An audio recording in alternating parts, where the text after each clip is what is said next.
Welcome, dear friends, to the enchanting world of words, the Millennium Library.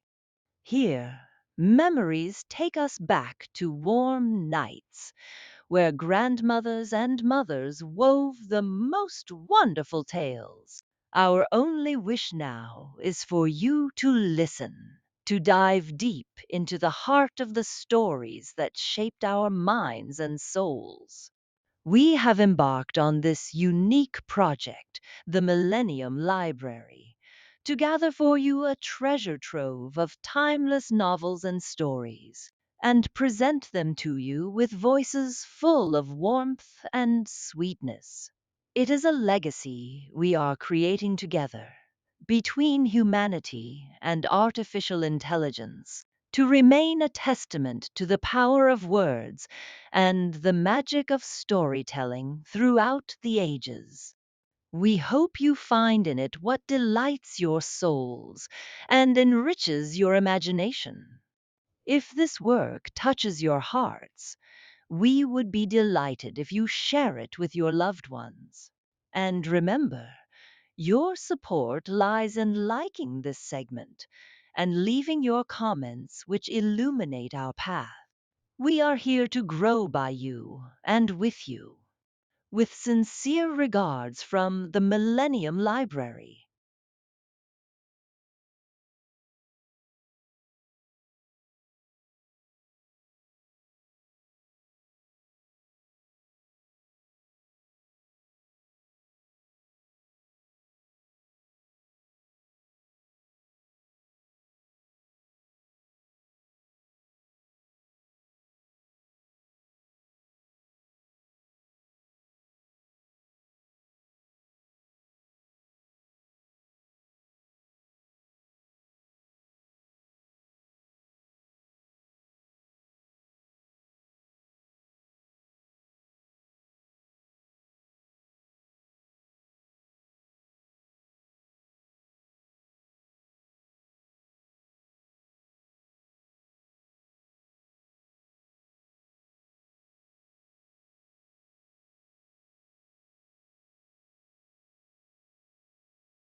The Book of Dragons. Fourth, the Ice Dragon, or Do as You Are Told. This is the tale of the wonders that befell on the evening of the 11th of December, when they did what they were told not to do. You may think that you know all the unpleasant things that could possibly happen to you if you are disobedient. But there are some things which even you do not know, and they did not know them either. Their names were George and Jane. There were no fireworks that year on Guy Fawkes Day, because the heir to the throne was not well. He was cutting his first tooth, and that is a very anxious time for any person, even for a royal one. He was really very poorly, so that fireworks would have been in the worst possible taste, even at Land's End or in the Isle of Man, whilst in Forest Hill, which was the home of Jane and George, anything of the kind was quite out of the question. Even the Crystal Palace, empty headed as it is, felt that this was no time for Catherine Wheels.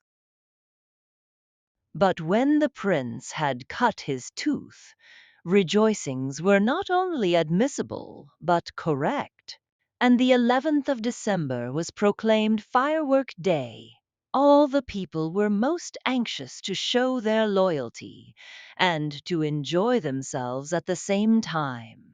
So there were fireworks and torchlight processions and set pieces at the Crystal Palace, with blessings on our prince and long live our royal darling in different colored fires. And the most private of boarding schools had a half holiday, and even the children of plumbers and authors had tuppence each given them to spend as they liked. George and Jane had sixpence each, and they spent the whole amount on a golden rain, which would not light for ever so long, and when it did light went out almost at once. So they had to look at the fireworks in the gardens next door, and at the ones at the Crystal Palace, which were very glorious indeed. All their relations had colds in their heads, so Jane and George were allowed to go out into the garden alone to let off their firework. Jane had put on her fur cape and her thick gloves, and her hood with the silver fox fur on it that was made out of mother's old muff, and George had his overcoat with the three capes, and his comforter, and father's sealskin traveling cap with the pieces that come down over your ears. It was dark in the garden, but the fireworks all about made it seem very gay, and though the children were cold, they were quite sure that they were enjoying themselves. They got up on the fence at the end of the garden to see better, and then they saw, very far away, where the edge of the dark world is, a shining line of straight, beautiful lights arranged in a row, as if they were the spears carried by a fairy army. "Oh, how pretty!" said Jane. "I wonder what they are. It looks as if the fairies were planting little shining baby poplar trees and watering them with liquid light." "Liquid fiddlestick!" said George. He had been to school, so he knew that these were only the aurora borealis, or northern lights, and he said so. "But what is the Rory Bory? What's its name?" asked Jane. "Who lights it, and what's it there for?" George had to own that he had not learned that. "But I know," said he, "that it has something to do with the Great Bear, and the Dipper, and the Plough, and Charles's Wain. And what are they? Asked Jane. Oh, they're the surnames of some of the star families. There goes a jolly rocket, answered George, and Jane felt as if she almost understood about the star families. The fairy spears of light twinkled and gleamed. They were much prettier than the big, blaring, blazing bonfire that was smoking and flaming and spluttering in the next door, but one garden prettier even than the colored fires at the Crystal Palace. I wish we could see them nearer, Jane said.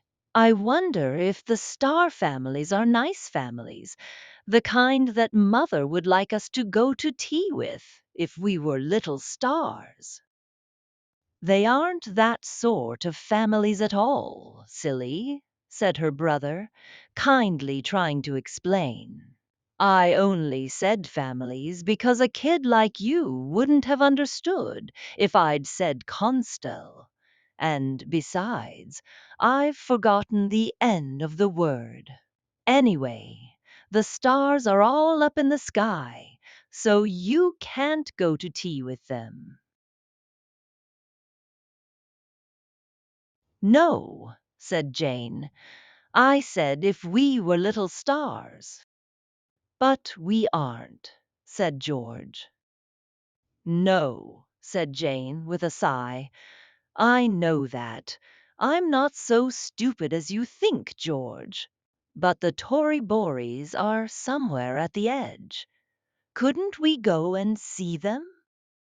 Considering you're 8, you haven't much sense. George kicked his boots against the fencing to warm his toes. It's half the world away. It looks very near, said Jane, hunching up her shoulders to keep her neck warm. They're close to the North Pole, said George. Look here. I don't care a straw about the aurora borealis, but I shouldn't mind discovering the North Pole. It's awfully difficult and dangerous. And then you come home and write a book about it with a lot of pictures. And everybody says how brave you are. Jane got off the fence. Oh, George, let's, she said.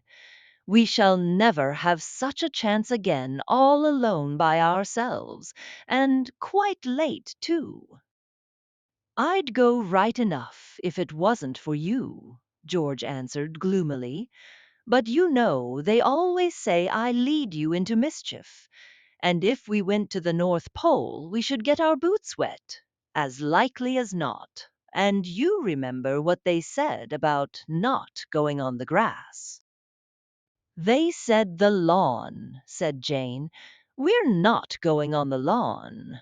Oh, George, do let's. It doesn't look so very far. We could be back before they had time to get dreadfully angry. All right, said George, but mind, I don't want to go. So off they went. They got over the fence, which was very cold and white and shiny because it was beginning to freeze. And on the other side of the fence was somebody else's garden. So they got out of that as quickly as they could.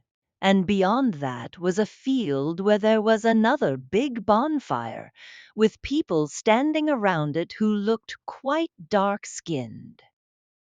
It's like Indians, said George, and wanted to stop and look, but Jane pulled him on. And they passed by the bonfire and got through a gap in the hedge into another field, a dark one. And far away, beyond quite a number of other dark fields, the northern lights shone and sparkled and twinkled. Now, during the winter, the Arctic regions come much farther south than they are marked on the map. Very few people know this, though you would think they could tell it by the ice in the jugs of a morning. And just when George and Jane were starting for the North Pole, the Arctic regions had come down very nearly as far as Forest Hill, so that as the children walked on, it grew colder and colder, and presently they saw that the fields were covered with snow, and there were great icicles hanging from all the hedges and gates, and the northern lights still seemed some way off. They were crossing a very rough, snowy field when Jane first noticed the animals. There were white rabbits and white hares, and all sorts and sizes of white birds, and some larger creatures in the shadows of the hedges that Jane was sure were wolves and bears. Polar bears and Arctic wolves, of course I mean, she said, for she did not want George to think her stupid again. There was a great hedge at the end of this field, all covered with snow and icicles. But the children found a place where there was a hole, and as no bears or wolves seemed to be just in that part of the hedge, they crept through and scrambled out of the frozen ditch on the other side. And then they stood still and held their breath with wonder. For in front of them, running straight and smooth right away to the northern lights, lay a great wide road of pure dark ice, and on each side were tall trees all sparkling with white frost, and from the boughs of the trees hung strings of stars threaded on fine moonbeams, and shining so brightly that it was like a beautiful fairy daylight. Jane said so, but George said it was like the electric lights at the Earl's Court exhibition. The rows of trees went as straight as ruled lines, away, away, and away, and at the other end of them shone the aurora borealis. There was a signpost of silvery snow, and on it, in letters of pure ice, the children read, "This way to the North Pole." Then George said, "Way or no way, I know a slide when I see one, so here goes." And he took a run on the frozen snow, and Jane took a run when she saw him do it, and the next moment they were sliding away, each with feet half a yard apart, along the great slide that leads to the North Pole. This great slide is made for the convenience of the polar bears, who, during the winter months, get their food from the Army and Navy stores, and it is the most perfect slide in the world. If you have never come across it, it is because you have never let off fireworks on the 11th of December, and have never been thoroughly naughty and disobedient. But do not be these things in the hope of finding the great slide, because you might find something quite different, and then you will be sorry. The great slide is like common slides in that when once you have started, you have to go on to the end unless you fall down, and then it hurts just as much as the smaller kind on ponds. The great slide runs downhill all the way, so that you keep on going faster and faster and faster. George and Jane went so fast that they had not time to notice the scenery.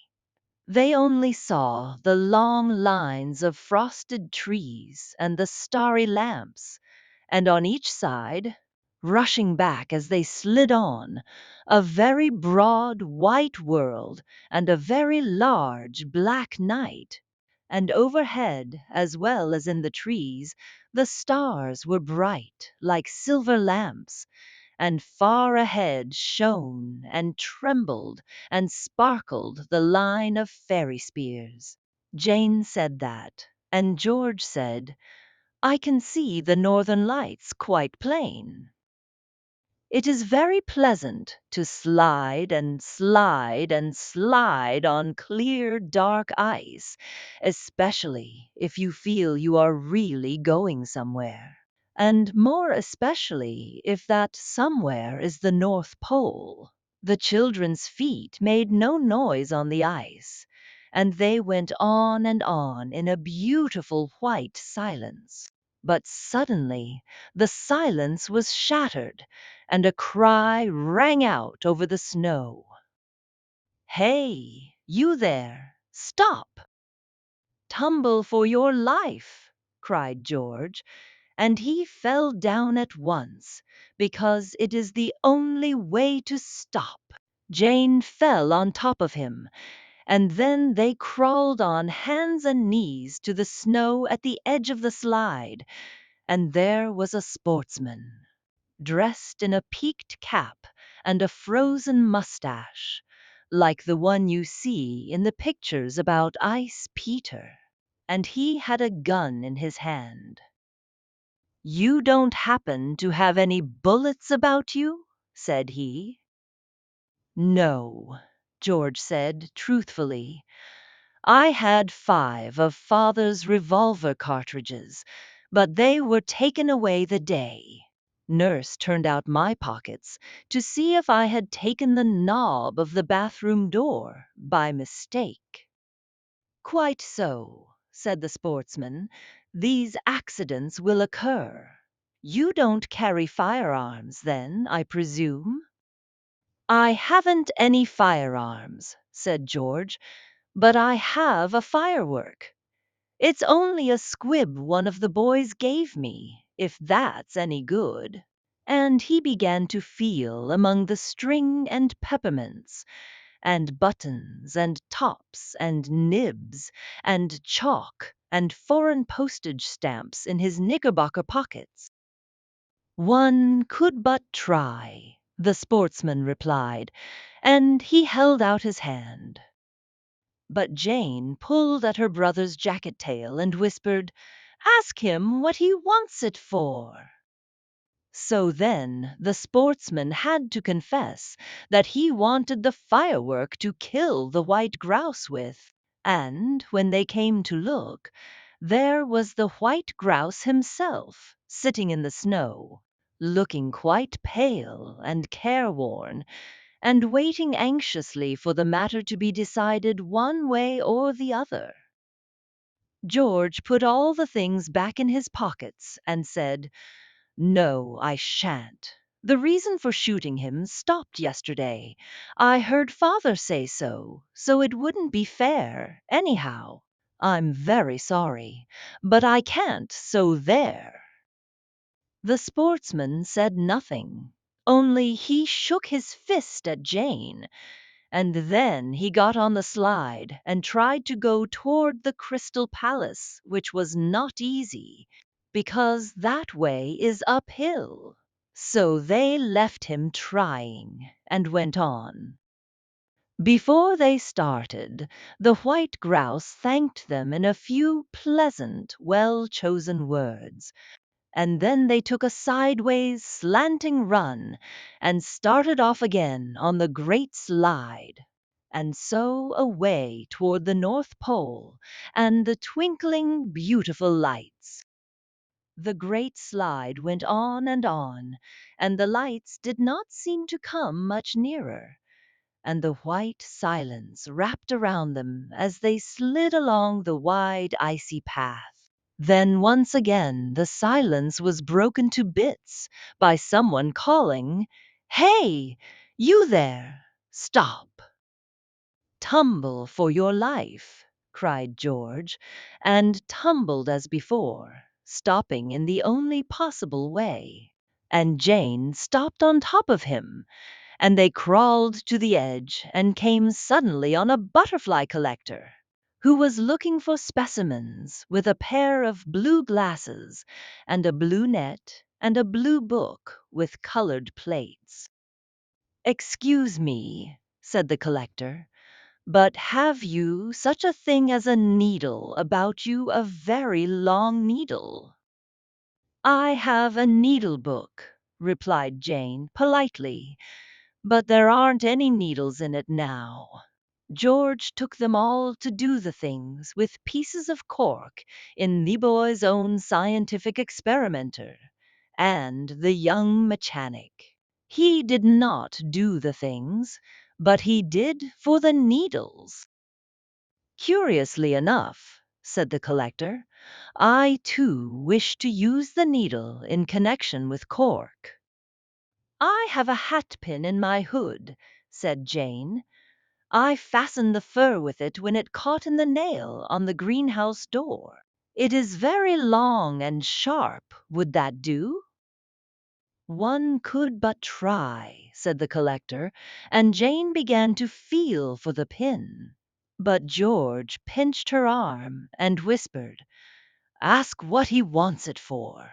Then the collector had to own that he wanted the pin to stick through the great Arctic moth. "A magnificent specimen," he added, "which I am most anxious to preserve." And there, sure enough, in the collector's butterfly net sat the great Arctic moth, listening attentively to the conversation. "Oh, I couldn't!" cried Jane, and while George was explaining to the collector that they would really rather not, Jane opened the blue folds of the butterfly net and asked the moth quietly if it would please step outside for a moment. And it did. When the collector saw that the moth was free, he seemed less angry than grieved. "Well, well," said he, "here's a whole Arctic expedition thrown away. I shall have to go home and fit out another, and that means a lot of writing to the papers and things. You seem to be a singularly thoughtless little girl." So they went on, leaving him too, trying to go uphill towards the Crystal Palace.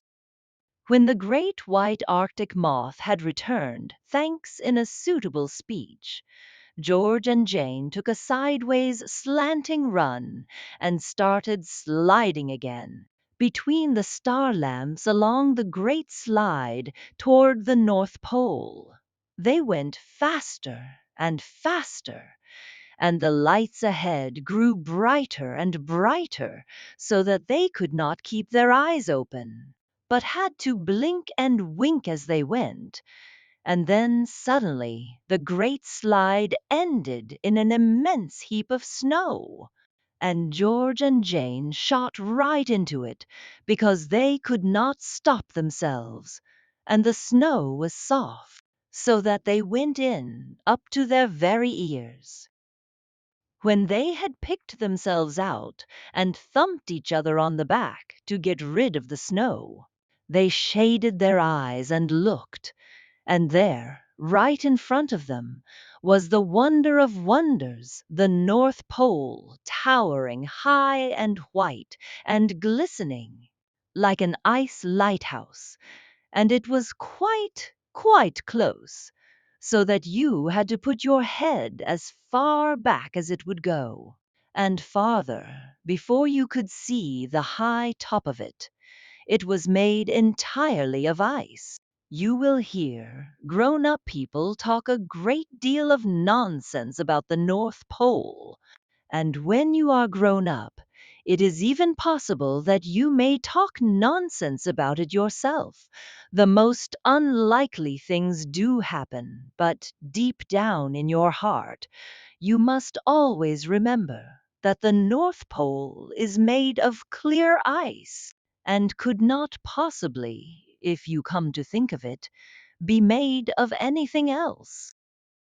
All around the pole, making a bright ring about it, were hundreds of little fires, and the flames of them did not flicker and twist, but went up blue and green and rosy and straight, like the stalks of dream lilies. Jane said so, but George said they were as straight as ramrods. And these flames were the aurora borealis, which the children had seen as far away as Forest Hill. The ground was quite flat and covered with smooth, hard snow, which shone and sparkled like the top of a birthday cake that has been iced at home. The ones done at the shops do not shine and sparkle because they mix flour with the icing sugar. "It is like a dream," said Jane. And George said, "It is the North Pole. Just think of the fuss people always make about getting here, and it was no trouble at all, really." "I dare say lots of people have gotten here," said Jane dismally. "It's not the getting here, I see that it's the getting back again. Perhaps no one will ever know that we have been here, and the robins will cover us with leaves and—" "Nonsense," said George. "There aren't any robins, and there aren't any leaves. It's just the North Pole, that's all, and I've found it. And now I shall try to climb up and plant the British flag on the top my handkerchief will do, and if it really is the North Pole, my pocket compass Uncle James gave me will spin around and around, and then I shall know. Come on." So Jane came on, and when they got close to the clear, tall, beautiful flames, they saw that there was a great, queer shaped lump of ice all around the bottom of the pole, clear, smooth, shining ice that was deep, beautiful Prussian blue, like icebergs in the thick parts, and all sorts of wonderful, glimmery, shimmery, changing colors in the thin parts, like the cut glass chandelier in Grandmamma's house in London. "It is a very curious shape," said Jane. "It's almost like she moved back a step to get a better view of it. It's almost like a dragon." "It's much more like the lampposts on the Thames Embankment," said George, who had noticed a curly thing like a tail that went twisting up the North Pole. "Oh, George!" cried Jane. "It is a dragon. I can see its wings. Whatever shall we do?" And sure enough, it was a dragon, a great, shining, winged, scaly, clawy, big-mouthed dragon made of pure ice. It must have gone to sleep, curled around the hole where the warm steam used to come up from the middle of the earth. And then, when the earth got colder, and the column of steam froze and was turned into the North Pole, the dragon must have got frozen in his sleep, frozen too hard to move, and there he stayed. And though he was very terrible, he was very beautiful too. Jane said so, but George said, "Oh, don't bother. I'm thinking how to get onto the pole and try the compass without waking the brute." The dragon certainly was beautiful, with his deep, clear Prussian blueness and his rainbow-colored glitter. And rising from within the cold coil of the frozen dragon, the North Pole shot up like a pillar made of one great diamond, and every now and then it cracked a little from sheer cold. The sound of the cracking was the only thing that broke the great white silence in the midst of which the dragon lay like an enormous jewel, and the straight flames went up all around him like the stalks of tall lilies. And as the children stood there, looking at the most wonderful sight their eyes had ever seen, there was a soft padding of feet and a hurry, scurry behind them. and from the outside, darkness. Beyond the flame stalks came a crowd of little brown creatures, running, jumping, scrambling, tumbling head over heels and on all fours, and some even walking on their heads. They joined hands as they came near the fires and danced around in a ring. "It's bears," said Jane. "I know it is. Oh, how I wish we hadn't come, and my boots are so wet." The dancing ring broke up suddenly, and the next moment hundreds of furry arms clutched at George and Jane, and they found themselves in the middle of a great, soft, heaving crowd of little fat people in brown fur dresses, and the white silence was quite gone. "Bears indeed!" cried a shrill voice. "You'll wish we were bears before you've done with us." This sounded so dreadful that Jane began to cry. Up to now, the children had only seen the most beautiful and wondrous things, but now they began to be sorry they had done what they were told not to, and the difference between lawn and grass did not seem so great as it had at Forest Hill. Directly Jane began to cry, all the brown people started back. No one cries in the Arctic regions for fear of being struck by the frost. So that these people had never seen anyone cry before. "Don't cry for real," whispered George, "or you'll get chilblains in your eyes. But pretend to howl, it frightens them." So Jane went on pretending to howl, and the real crying stopped. It always does when you begin to pretend. You try it. Then, speaking very loud so as to be heard over the howls of Jane, George said, "Yah, who's afraid? We are George and Jane. Who are you?" "We are the sealskin dwarfs," said the brown people, twisting their furry bodies in and out of the crowd like the changing glass in kaleidoscopes. "We are very precious and expensive, for we are made throughout of the very best sealskin." "And what are those fires for?" bellowed George, for Jane was crying louder and louder. "Those," shouted the dwarfs, coming a step nearer, "are the fires we make to thaw the dragon. He is frozen now, so he sleeps curled up around the pole, but when we have thawed him with our fires, he will wake up and go and eat everybody in the world except us."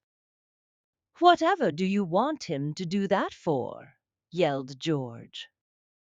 "Oh, just for spite," bawled the dwarfs carelessly, as if they were saying, "just for fun." Jane stopped crying to say, "You are heartless." "No, we aren't," they said. "Our hearts are made of the finest sealskin, just like little fat sealskin purses." And they all came a step nearer. They were very fat and round. Their bodies were like sealskin jackets on a very stout person. Their heads were like sealskin muffs. Their legs were like sealskin boas, and their hands and feet were like sealskin tobacco pouches. And their faces were like seals' faces, inasmuch as they too were covered with sealskin. "Thank you so much for telling us," said George. "Good evening. Keep on howling, Jane." But the dwarfs came a step nearer, muttering and whispering. Then the muttering stopped, and there was a silence so deep that Jane was afraid to howl in it. But it was a brown silence, and she had liked the white silence better. Then the chief dwarf came quite close and said, "What's that on your head?" And George felt it was all up, for he knew it was his father's sealskin cap. The dwarf did not wait for an answer. "It's made of one of us," he screamed, "or else one of the seals, our poor relations. Boy, now your fate is sealed." Looking at the wicked seal faces all around them, George and Jane felt that their fate was sealed indeed. The dwarfs seized the children in their furry arms. George kicked, but it is no use kicking sealskin, and Jane howled, but the dwarfs were getting used to that. They climbed up the dragon's side and dumped the children down on his icy spine, with their backs against the North Pole. You have no idea how cold it was, the kind of cold that makes you feel small and prickly inside your clothes, and makes you wish you had 20 times as many clothes to feel small and prickly inside of. The sealskin dwarfs tied George and Jane to the North Pole, and as they had no ropes, they bound them with snow wreaths, which are very strong when they are made in the proper way.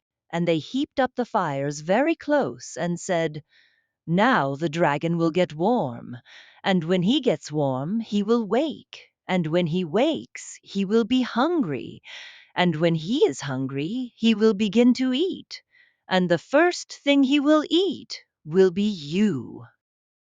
The little, sharp, many-colored flames sprang up like the stalks of dream lilies, but no heat came to the children, and they grew colder and colder. "We shan't be very nice when the dragon does eat us. That's one comfort," said George. "We shall be turned into ice long before that." Suddenly there was a flapping of wings, and the white grouse perched on the dragon's head and said, "Can I be of any assistance?" Now, by this time, the children were so cold, so cold, so very, very cold, that they had forgotten everything but that, and they could say nothing else. So the white grouse said, "One moment. I am only too grateful for this opportunity of showing my sense of your manly conduct about the firework." And the next moment there was a soft, whispering rustle of wings overhead, and then, fluttering slowly, softly down, came hundreds and thousands of little white, fluffy feathers. They fell on George and Jane like snowflakes, and, like flakes of fallen snow lying one above another, they grew into a thicker and thicker covering, so that presently the children were buried under a heap of white feathers, and only their faces peeped out. "Oh, you dear, good, kind white grouse," said Jane, "but you'll be cold yourself, won't you, now you have given us all your pretty dear feathers?" The white grouse laughed, and his laugh was echoed by thousands of kind, soft bird voices. "Did you think all those feathers came out of one breast? There are hundreds and hundreds of us here, and every one of us can spare a little tuft of soft breast feathers to help to keep two kind little hearts warm." Thus spoke the grouse, who certainly had very pretty manners. So now the children snuggled under the feathers and were warm. And when the sealskin dwarfs tried to take the feathers away, the grouse and his friends flew in their faces with flappings and screams, and drove the dwarfs back. They are a cowardly folk. The dragon had not moved yet, but then he might at any moment get warm enough to move, And though George and Jane were now warm, they were not comfortable nor easy in their minds. They tried to explain to the grouse, but though he is polite, he is not clever, and he only said, "You've got a warm nest, and we'll see that no one takes it from you. What more can you possibly want?" Just then came a new, strange, jerky fluttering of wings, far softer than the grouse's, and George and Jane cried out together, "Oh, do mind your wings in the fires!" For they saw at once that it was the great white Arctic moth. "What's the matter?" he asked, settling on the dragon's tail. So they told him. "Sealskin, are they?" said the moth. "Just you wait a minute." He flew off very crookedly, dodging the flames, and presently he came back, and there were so many moths with him that it was as if a live sheet of white wingedness were suddenly drawn between the children and the stars. And then the doom of the bad sealskin dwarfs fell suddenly on them. For the great sheet of winged whiteness broke up and fell as snowfalls, and it fell upon the sealskin dwarfs, and every snowflake of it was a live, fluttering, hungry moth that buried its greedy nose deep in the sealskin fur. Grown-up people will tell you that it is not moths, but moths' children who eat fur, but this is only when they are trying to deceive you. When they are not thinking about you, they say, "I fear the moths have got at my ermine tippet," or "Your poor Aunt Emma had a lovely sable cloak, but it was eaten by moths."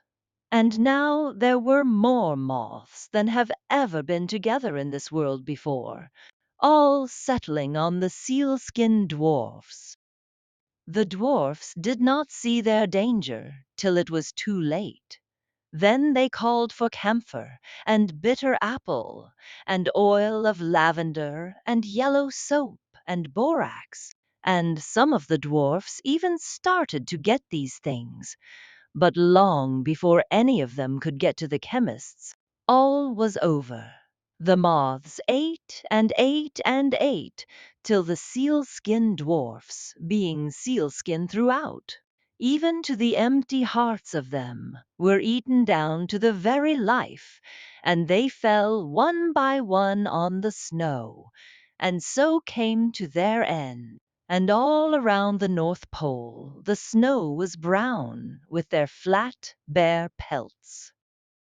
"Oh, thank you, darling Arctic moth!" cried Jane.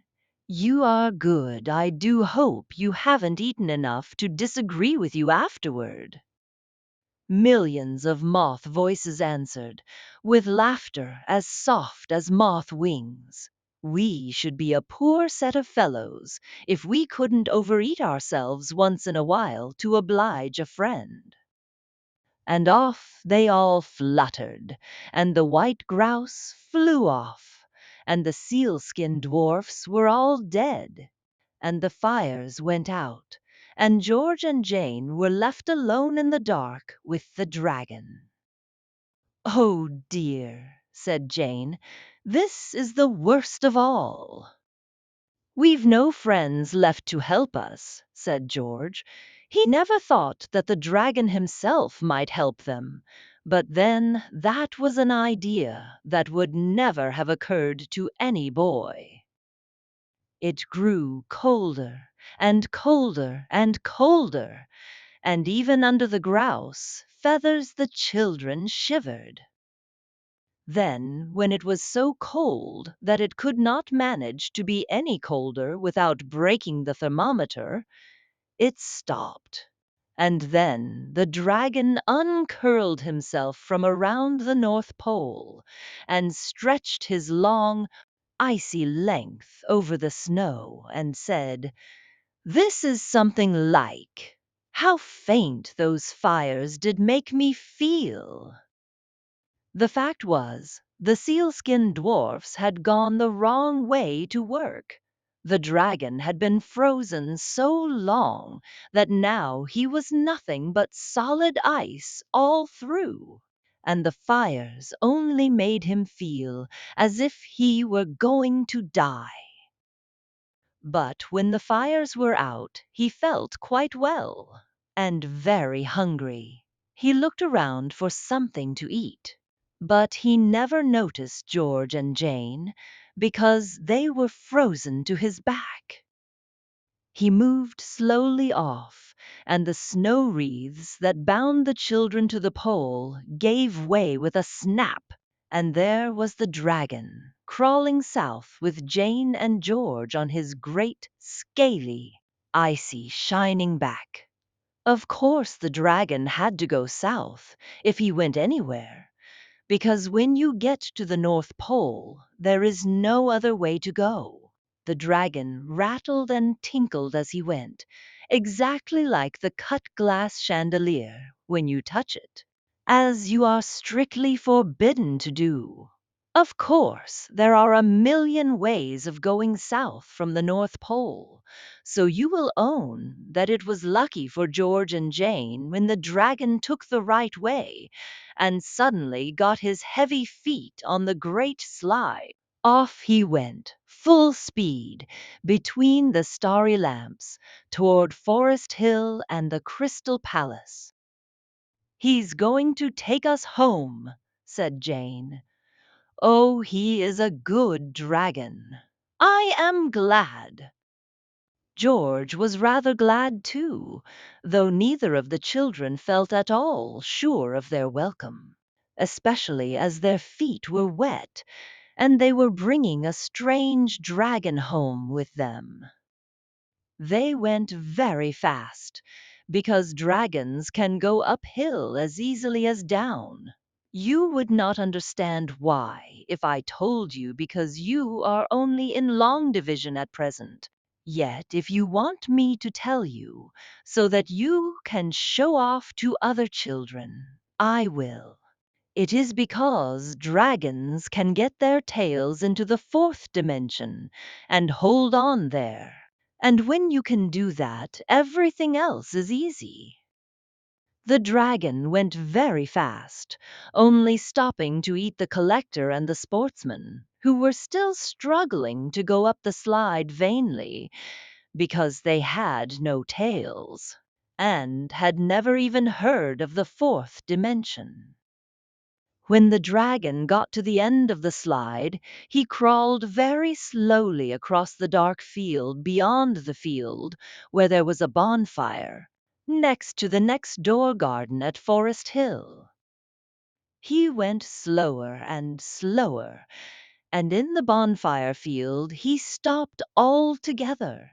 And because the Arctic regions had not got down so far as that, and because the bonfire was very hot, the dragon began to melt and melt and melt, and before the children knew what he was doing, they found themselves sitting in a large pool of water, and their boots were as wet, and there was not a bit of dragon left. So they went indoors. Of course, some grown-up or other noticed at once that the boots of George and Jane were wet and muddy, and that they had both been sitting down in a very damp place, so they were sent to bed immediately. It was long past their time, anyhow. Now, if you are of an inquiring mind, not at all a nice thing in a little child who reads fairy tales, you will want to know how it is that since the sealskin dwarfs have all been killed, and the fires all been let out, the aurora borealis shines on cold nights as brightly as ever. My dear, I do not know. I am not too proud to own that there are some things I know nothing about, and this is one of them. But I do know that whoever has lighted those fires again, it is certainly not the sealskin dwarfs.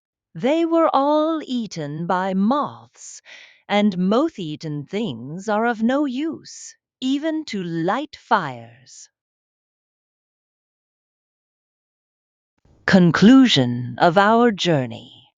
And so, we reach the conclusion of our journey for today, within the unending worlds of words and the never folding pages of knowledge.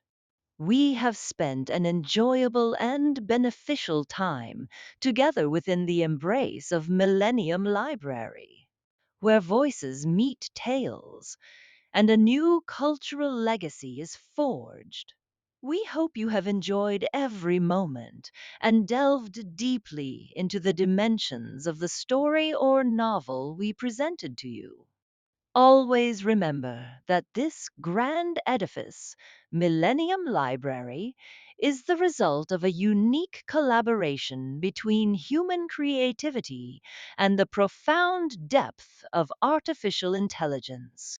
Our goal is to enrich your ears and minds with the treasures of world literature and to make knowledge accessible to everyone, while preserving the ownership rights of Millennium Library for this distinctive production. Don't forget to follow us and activate the notification bell to receive all new content. And share this podcast with everyone around you, for knowledge is light, and together we illuminate the paths.